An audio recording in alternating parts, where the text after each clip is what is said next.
I know.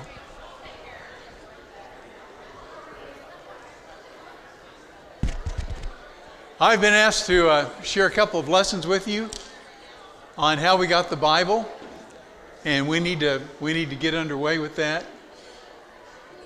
Appreciate everyone who's staying to take a look at this. Let me just say up front that when we talk about how we got the Bible, there's no way that we're going to be able to cover that in a class or two, and we're going to do 2 classes. This week I want to talk in a general way about how we got the Bible. Next week I'm going to talk about our English Bible and how that came about, because that's relevant to all of us. But I want to begin by making an observation that I think is very important when we talk about how we got the Bible. And that is, I want you to think about, you're a Jewish farmer, okay? And it is 1000 BC, okay, 1,000 years before Christ. You live somewhere on the plains near Philistia, but you're a wheat farmer. And that's what you do. Now, can you read? Probably not. No, you can't read. How are you going to know what God's will is? You are going to absolutely depend on somebody who can read, right? To share with you what God's will is, because you're not going to know it any other way. You can't. Years ago, a famous philosopher, historian, writer wrote a book called "He is There and He is Not Silent." And that title's always stuck with me, because it is so important that our God is not silent. That God has chosen to share His will with us. And He's chosen to do that via the avenue that is most available to us, which is words. Okay? But when you start talking about conveying information via words, I want to talk for just a couple of 3 minutes about the difficulties that are associated with that and what has had to happen over the years in order for us to have the written word that we have got today.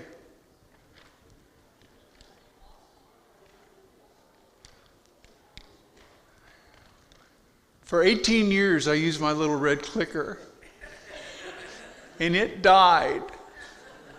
So I'm operating with the new apparatus. Now I want to think for a second.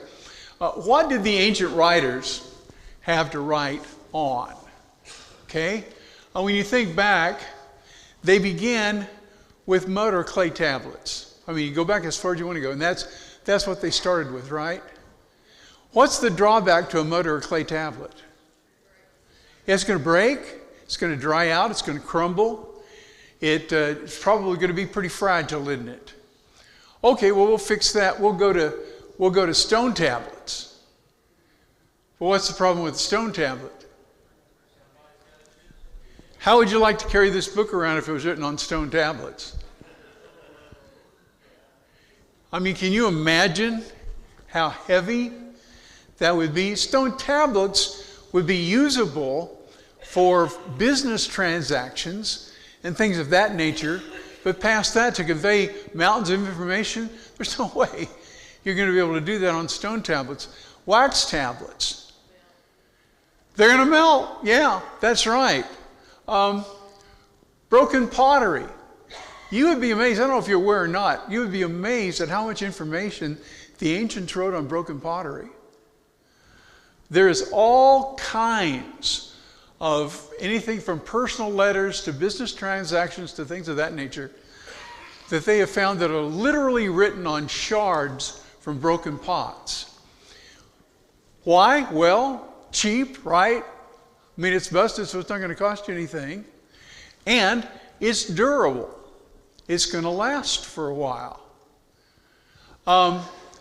Then we come to papyrus. Now, papyrus is a reed that grows along the Nile River. And the usage of papyrus, we don't know exactly when that started, but they figured out that they could take that reed and they could lay it over like this, layer it, and then when it was wet, beat on it, pound it, and they could make a pretty good writing paper out of that, a fairly durable writing paper. And it didn't weigh like stone tablets or anything like that.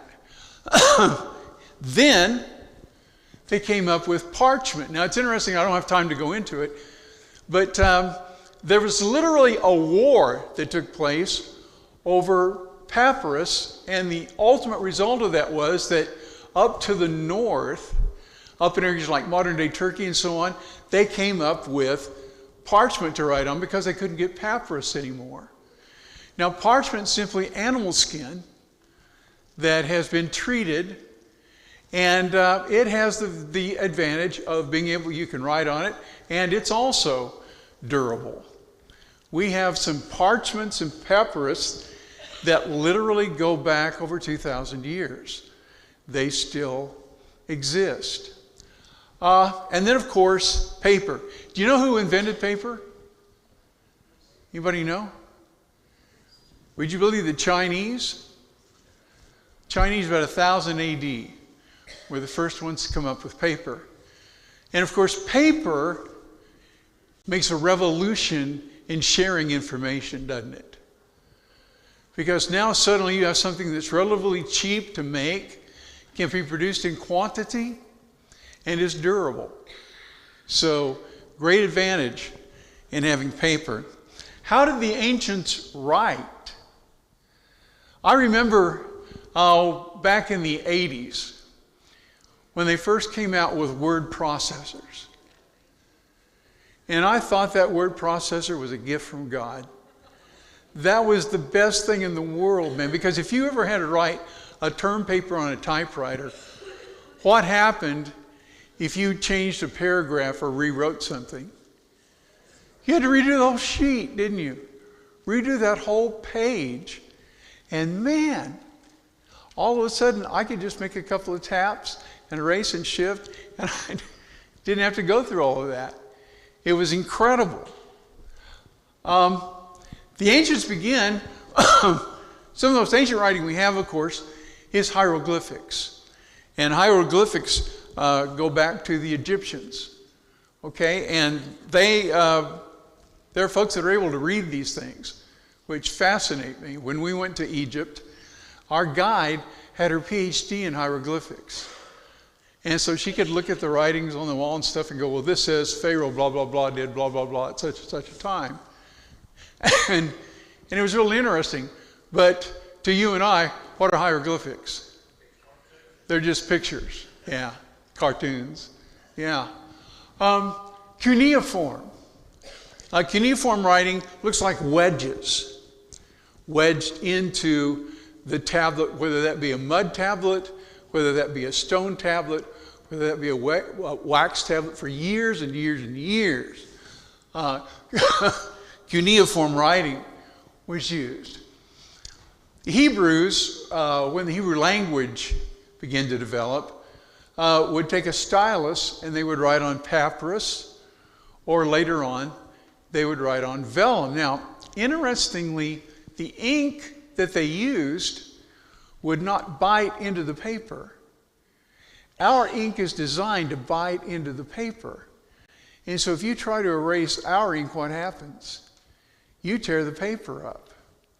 Well, their ink didn't bite into the papyrus or the vellum. And so when it talks about blotting out, you literally could take a sponge and you could blot out words. You could blot out a whole page and reuse it again because that ink hadn't bitten into the paper. It didn't damage the paper to blot that ink out. There were some, for instance, part of the book of Daniel is written in Aramaic. Aramaic actually is the language probably that Jesus spoke during his ministry. The Old Testament is written in Hebrew for the vast majority of it. Part of it's in Aramaic. But when Jesus taught and talked, the common language of the people during his time was Aramaic, which is a form of Hebrew. And then, of course, there were the Greeks. And the Greeks would write, again, on either papyrus or vellum. And by that time, they have begun to develop scrolls. And you're all familiar with what scrolls are like. Those are long rolls, generally of papyrus. The problem with, as we'll talk about here in a minute, the problem with scrolls is, what do you do when you have a book like Isaiah or Ezekiel? And it's just so long that it becomes unwieldy to try to put it all on one scroll. And so as we'll see in a minute, that's why you have like 1st and 2nd Kings. There was no such thing. It was just Kings. But they began to break it up into 1st and 2nd Kings, 1st and 2nd Chronicles, because you couldn't put all that on a scroll and it'd be manageable.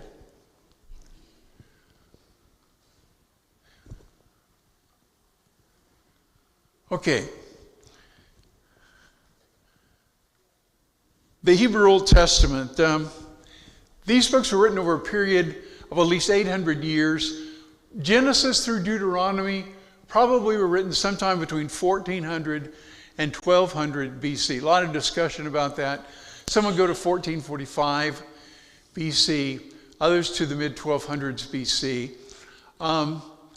There are hints, it's interesting, there are hints of the Jews' familiarity with the scripture very early on. For instance, in the book of 2 Kings chapter 23, verses 1 through 3, what's called the Book of the Covenant is read during the reign of King Josiah.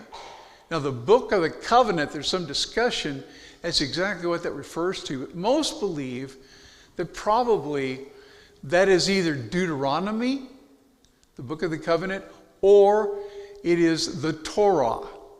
And the Torah would be considered Genesis through Deuteronomy, the first 5 books of the Old Testament.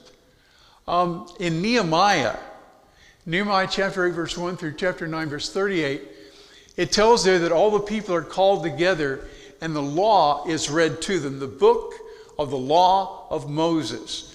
This would be sometime around 443 BC. Now, the book of the law of Moses is the Torah. Okay?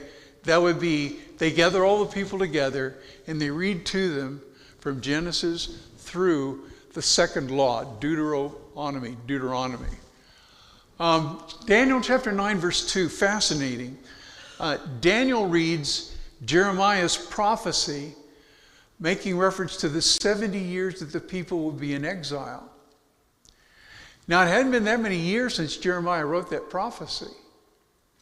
He probably spoke that prophecy, had it written down by his scribe, in the area of Judea, maybe part of it down in Egypt, because he goes down there. But what that means is that in just a relatively few years, this book written by the prophet Jeremiah has made it all the way up into what we consider today modern day Iran, Iraq, Afghanistan, that area, and people have access to it up there. And so it wasn't taking all that long. Because remember, I didn't go into it, but you all know, how long would it take to handwrite Deuteronomy? I mean, your assignment this week is to write Deuteronomy. Just copy it. Now, oh, by the way, it's got to be perfect. No mistakes. None. Okay? How long would that take to just copy one book and get it exactly right? And yet that was the only way that they had to reproduce things. That's why, again, another gift from God was Xerox. Man, when Xerox came along, whoo, was this guy happy. I mean, we were done with stencils, and hallelujah, when those stencils were no longer necessary. So, by the time of Jesus, here's how the Jews would break up the Old Testament. Jesus in Luke 24:44, right at the end of Luke, will speak of the law, the prophets, and Psalms. Okay, they broke it up into 3 sections, and that's how they divided it. Law, prophets, Psalms. And of course, Jesus will make reference to Moses and Jonah, to David and Isaiah and Daniel, and just a lot of Old Testament characters, Old Testament stories. And so clearly, by that time, they had ready access to what we know as the Old Testament, and were very familiar with it. The Hebrew Old Testament was divided into 3 divisions, as I told you, and contained a total of 24 books. Now think about that. We say, oh, no, it's got 39. No, for the Jews it had 24. What that reflects is several of the individual books were combined into one. So you have the law, Genesis through Deuteronomy, known as the Torah. You have the prophets, and here that's divided up. You have what were called the former prophets: Joshua, Judges, Samuel, and Kings. And I think a lot of that has to do with these are, for the most part, prior to the exile. That's why they're called former.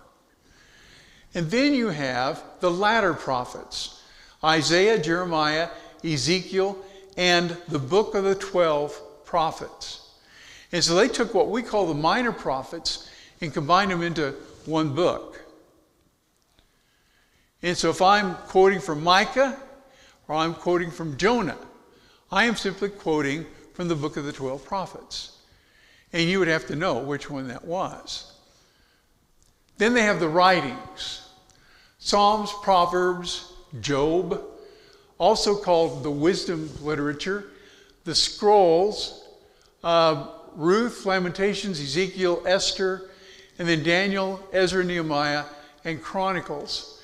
Now, note that 1st and 2nd Samuel and Kings and Chronicles, as well as Ezra, Nehemiah, and the minor prophets, are each a single book to the Jews. So, if you're familiar with Ezra, Nehemiah, a lot of that is very common material, all written for a specific time. They just combined those 2 books together. But there was no such thing as 1st and 2nd Samuel or 1st and 2nd Kings or 1st and 2nd Chronicles. It was just all considered one book. On, by the way, multiple scrolls. It had to be. That's why eventually it began to be called 1st and 2nd. Josephus, the Jewish historian, will only mention 22 books. He'll combine Ruth with Judges, which makes sense, and Lamentations with Jeremiah, which also makes sense. Now, how did the Jews decide which books would be included in what we call the Old Testament? That's a question that comes up on a fairly regular basis. These were scrolls which, and this is the Jewish term, which defiled the hands. And what they meant by that was they were considered so holy that handling them required the ritual washing of hands in order to touch them. And so you need to understand they very much venerated the Old Testament as we know it, okay? And they considered those books, Isaiah, Jeremiah, Jonah, Deuteronomy, to be the very word of God. And so over time, they began to consider, break it down to where the 39 books that we now call the Old Testament were those considered to be defiling the hands. And there was a general consensus as to the inspiration of certain books. Let me make an observation, please, about this. People have asked, well, okay, so are you saying that men decided? I don't think so. If God can create this earth, can he put a book together? He sure can. And as you read through this book, and I haven't even mentioned because we don't have time, how many multiple authors and multiple cultures and multiple languages are involved in this book, and yet As you read, for instance, through the Old Testament, there are themes that are woven all the way through these books. How could that possibly happen without a divine mind directing this being put together? I believe God absolutely knows what he's doing and what he wanted, and what we have as his word is what he inspired. God breathed. It is what he put together. Now, there are some books that are called apocryphal books. You may have heard the apocryphal books. I don't know if you've ever read any of them. They will be found, for instance, in the Catholic Bible. They will have apocryphal books. These will include 1st and 2nd Esdras, Tobit, the 4 books of the Maccabees, Bel and the Dragon, Ecclesiasticus, Baruch. And now here's the thing. The Jews had them. They were very familiar with them. They did not consider them to be inspired. If you take and read them today, you'll find 2 things. One, there's a lot of history in them that's very accurate. They're helpful in understanding what went on, for instance, in that period of 400 years between the time of Malachi and the coming of Jesus. The book of Maccabees is invaluable in understanding some of the history that was going on during that time. But just because it's a story historically accurate and helpful doesn't mean it's inspired. Okay? And so you have these additional books that we don't include because for the most part they were not recognized by the Jews as defiling the hands. Okay? Helpful, but that's all. Now, the Septuagint, or Greek translation of the Old Testament, reflects this early separation between inspired and apocryphal. That is, the Septuagint did not contain the apocryphal books. Now, here's what's going on. Around 200 BC or so, there are so many people now who are speaking Greek, and Greek is pretty much the universal language at that time, that there's a decision made, well, we need to translate the Hebrew Old Testament into Greek. And so tradition says that they called together 70 scholars, and that these 70 scholars translated the Hebrew Old Testament into Greek. And from that came what's called the Septuagint, which means 70, which reflects the number of scholars that were involved in translating it. By the time of the New Testament, it is pretty much the Old Testament that will be read and used. For instance, in the book of Hebrews, which Chris has been teaching, the quotes that are found there are for the most part from the Septuagint. They were very familiar with the Greek translation of the Old Testament and used it a lot. The Dead Sea Scrolls, by the way, found near Qumran, have produced all or pieces of every Old Testament book except Esther. Now, I think that's very, very significant. This was a cult group. I don't know. You know, you have these modern day bunches that, they buy missile sites and they're going to live in it when the world's destroyed by nuclear war and that kind of thing. Well, the inhabitants of Qumran were very, very cult-like. And one of the things they did a lot of was copying sacred writings. Now, they didn't just copy the Old Testament. They copied a lot of what's called Second Temple literature as well. That is, books that were written by Jews between Malachi and the time of Jesus. As they found these books, it's really cool, by the way. When you go and visit Israel, as you're driving down the Jordan Rift, just past Jericho, not very far, you're just north of the Dead Sea. There's these Cleachy-looking cliffs off over to one side. Y'all know what Cleachy is? Cleachy looks like that's kind of white rock. Well, I noticed as we drove by those that there were these caves in them. You can see these caves going back into these cliffs. And then I got to thinking, I've seen those cliffs hundreds of times in pictures. That's where they first found the Dead Sea Scrolls. There were Bedouins who were herding sheep down there, and the kids, being kids, they were throwing rocks back in these caves, and one of them heard a clink. And they went up there, and sure enough, they found these jars. They had no idea how valuable they were. They found these jars containing these scrolls. Eventually, they made their way back to Jerusalem, where a dealer in antique type stuff saw and recognized how valuable they were. And from that came the discovery of, because now they've gone over that area with a fine tooth comb, looking for scrolls. And from those have come the Dead Sea Scrolls. And again, with the exception of the book of Esther, they have found bits or pieces or full copies of every book of the Old Testament. So we know that they had that clearly prior to the time of Jesus, because these scrolls can date back to, and they do this via carbon dating, and also they know the style of writing that was used at that time, that kind of thing, to 100 to 150 BC. So they literally go back prior to the time of the Christ. As I said, the Dead Sea Scrolls are older by as much as 1,000 years than previously known Old Testament manuscripts. The Dead Sea Scrolls date from 100 to 150. Up to that time, the oldest Old Testament scrolls we had dated 900 AD.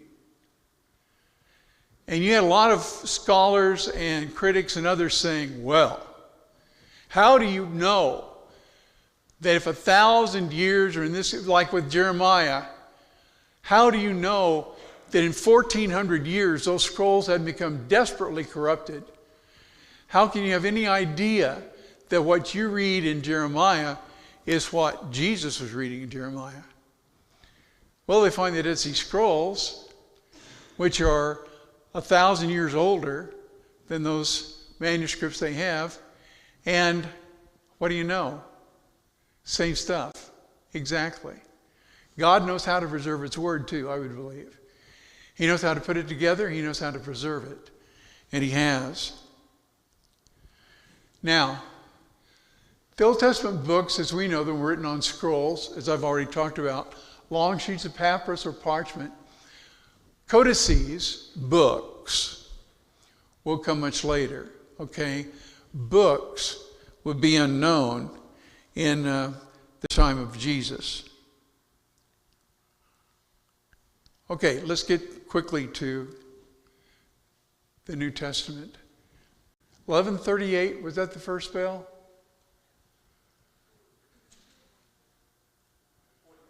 48?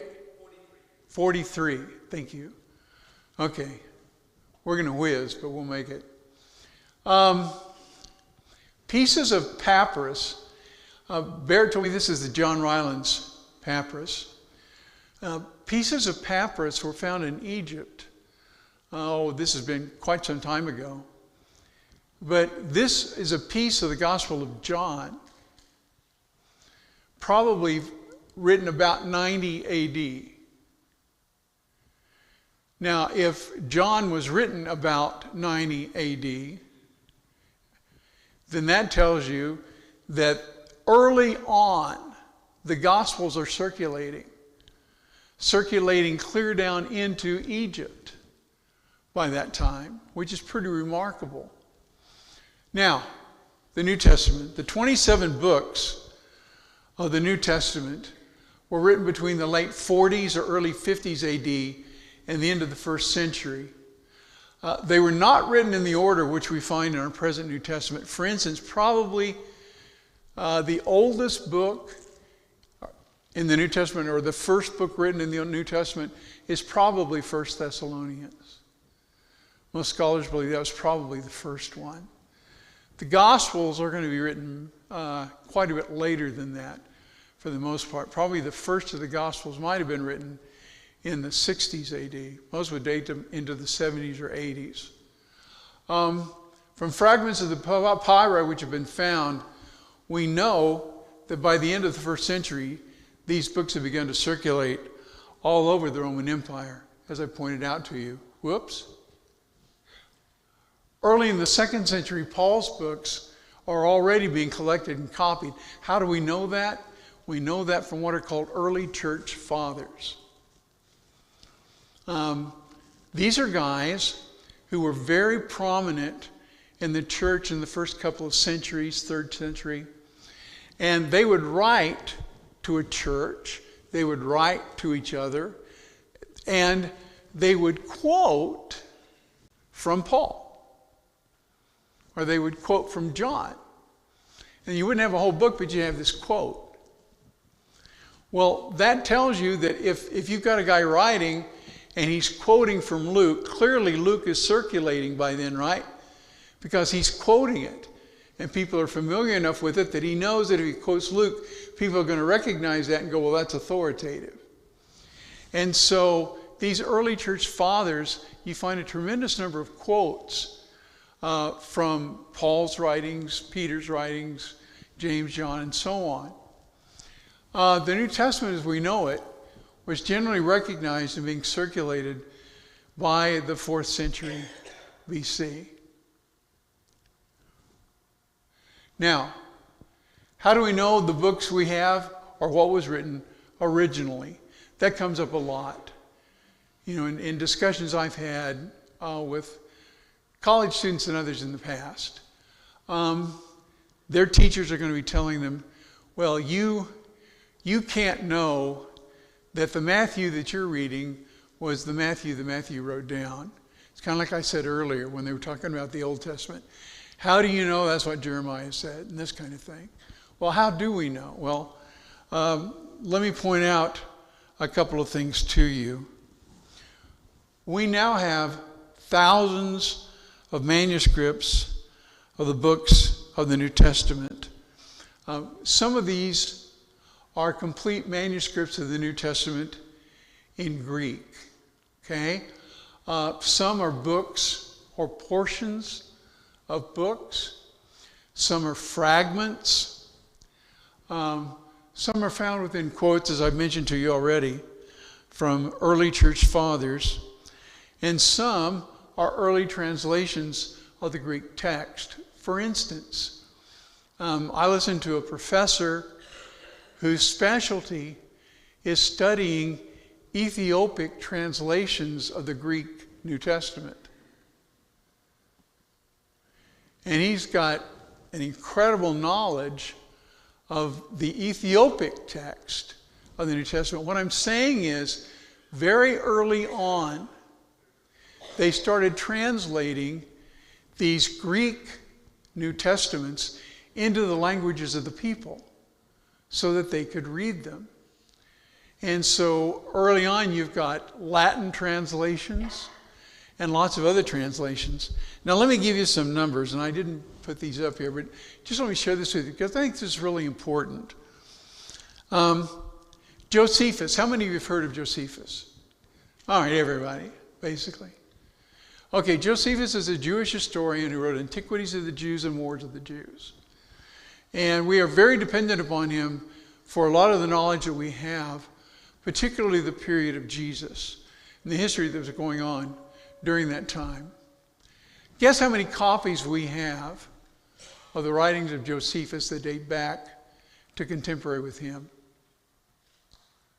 9. I want you to keep this in mind. We have 9 early copies of Josephus. Tacitus was a Roman historian who wrote about the Roman emperors. Again, we are very dependent upon Tacitus for a lot of our knowledge of the early Roman emperors.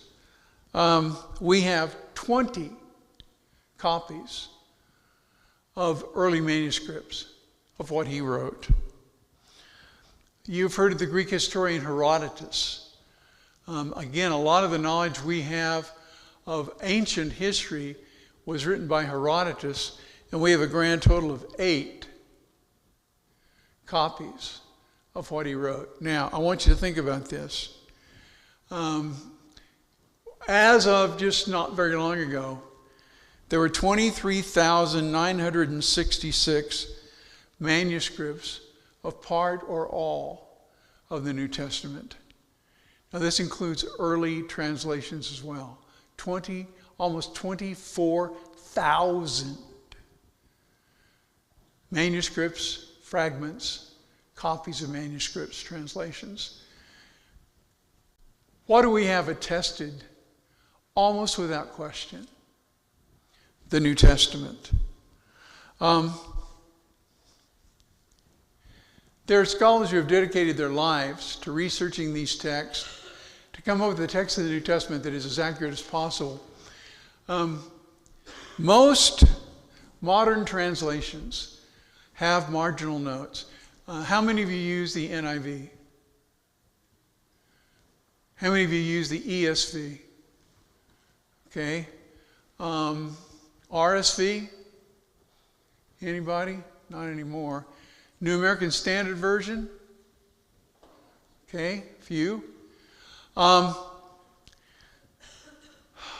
Inside these in the New Testament, you will find lots of marginal notes. And what that says is that some manuscripts will say blah, blah, blah down there. One of the most identifiable and easy to find is in the Gospel of John. John chapter 7, verse 53 through chapter 8, I think it's verse 11, I think. That wasn't in any of the original manuscripts of John. But it is found in a ton of later manuscripts of John. And so you'll find it in the Gospel of John, but you have to go down and there'll be a textual variant or something of that nature down in the margin to tell you that as they've checked out these tons of New Testament documents, they haven't found this particular section there. Another one will be like Acts chapter 8, Philip's conversation with the Ethiopian eunuch.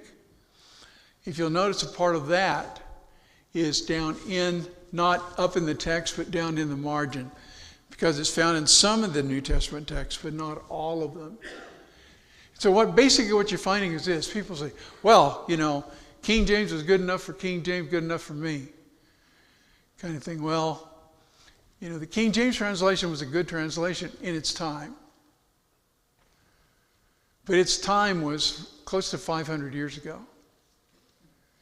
And by the way, if you want to go back and read the original English translation, that is the translation of the King James, you'll find it very difficult to read and understand, because English has changed a bunch over the last 500 years. But they only had a certain number of texts that they could look at. And they used those texts, but that's all they had. We have dozens and dozens and dozens times more texts than they had at that time to research and use in coming up with the text that we have in the New Testament. So, when somebody says, well, can you know that this is what Luke wrote? Yep. Beyond a reasonable doubt, I sure can. Can you know this is what John wrote? Yep, for the same reason, because we have all these texts. We did it. Barely, but we did it. God bless. Have a great afternoon.